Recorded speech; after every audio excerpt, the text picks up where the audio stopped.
তো ওমরা হজ করে আসছেন, যে মাইকের সামনে দাঁড়ান। আপনি কাবা শরীফে গেছেন, কাবা শরীফের মালিককে? আল্লাহ। জোরে বলেন আল্লাহ। কাবা শরীফের মালিককে? আল্লাহ। আল্লাহ। আমরা মুসলমান সবাই এই দিন দুনিয়ার আমরা যে পৃথিবী দেখি, এই পৃথিবীর মালিককে? আল্লাহ। এই সূর্য নক্ষত্র যা দেখি তার মালিককে? আল্লাহ। বেহেশতের মালিককে?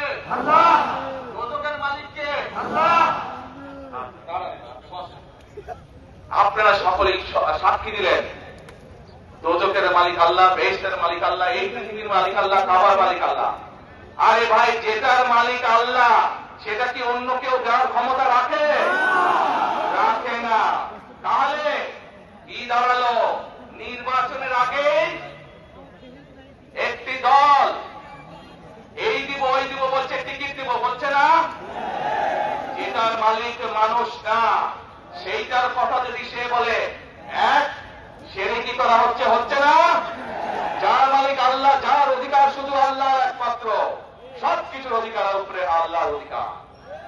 কাজেই আগেই তো আপনাদেরকে ঠকাচ্ছে, নির্বাচনের পরে তাহলে কেমন ঠকাবে আপনাদেরকে বোঝে নেবা। শুধু ঠকাচ্ছেই না মানুষকে, যারা মুসলমান তাদেরকে সেরেকি করাচ্ছে তারা। নাউযুবিল্লাহ। প্রিয় ভাই বোনেরা, কেউ কেউ বলে অমুককে দেখেছে, তমুককে দেখেছে, এবারে একে দেখেন।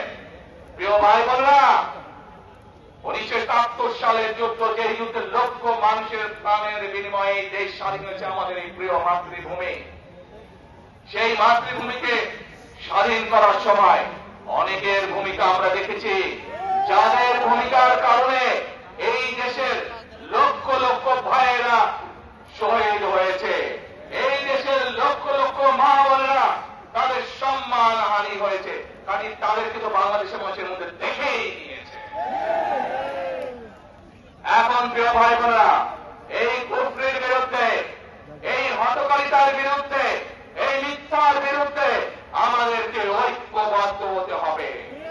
আমাদেরকে ওই যে টেক ব্যাক বাংলাদেশে থাকতে হবে। আমরা দেশকে স্বৈরাচার থেকে মুক্ত করেছি, এখন মানুষের অধিকারকে প্রতিষ্ঠিত করতে হবে।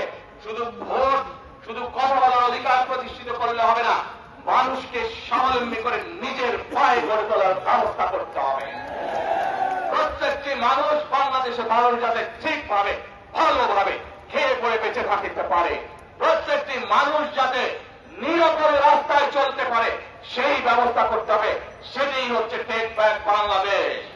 আমরা বিগত 15 বছর দেখেছি, অমুককে বলে এসেছি তমুককে ক্ষমতায় রাখার জন্য, বলেছিল না?